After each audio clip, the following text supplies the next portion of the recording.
Hi friends, ఇవాళ నేను మీకు ఆలు పాలక్ కర్రీ ఎలా చేయాలో చూపిస్తున్నాను. ముందుగా బౌల్ తీసుకొని అందులో కొన్ని వాటర్ యాడ్ చేసి అందులో పాలకూర వేసి ఒక 10 నిమిషాలు ఉడికించుకొని మిక్సీ జార్లో తీసేసుకొని మిక్సీ పట్టేసుకోవాలి.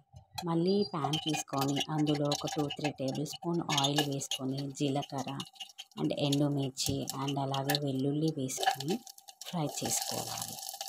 వెల్లుల్లి అండ్ ఎండుమిర్చి ఫ్రై అయిన తర్వాత ఒక 2 మీడియం ఆనియన్స్ కట్ చేసుకొని అందులో వేసుకొని కొంచెం లైట్ బ్రౌన్ కలర్ వచ్చేదాకా వేయించుకోవాలి.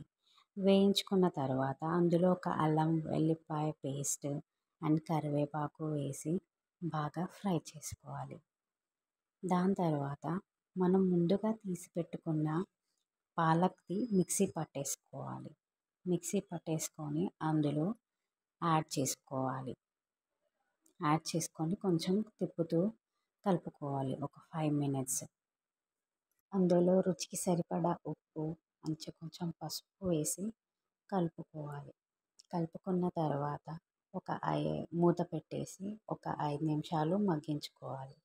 దాని తర్వాత బాయిల్ చేసిన బంగాళదుంపలు చిన్న పీసెస్గా కట్ చేసుకొని ఆ పాలక్ మిశ్రమంలో వేసి రుచికి సరిపడా కారం వేసి మళ్ళీ రుచికి సరిపడా ఉప్పు వేసి కలుపుకోవాలి.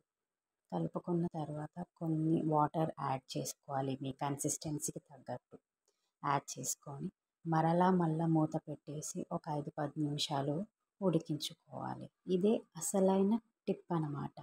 ఉడికించుకున్న తర్వాత 1 టేబుల్ స్పూన్ గీ యాడ్ చేసుకుంటే సూపర్ అదిరిపోతుంది టేస్ట్. ఇది మిస్ అయ్యారనుకోండి టేస్టే మారిపోతుంది. Thanks for watching. Please subscribe.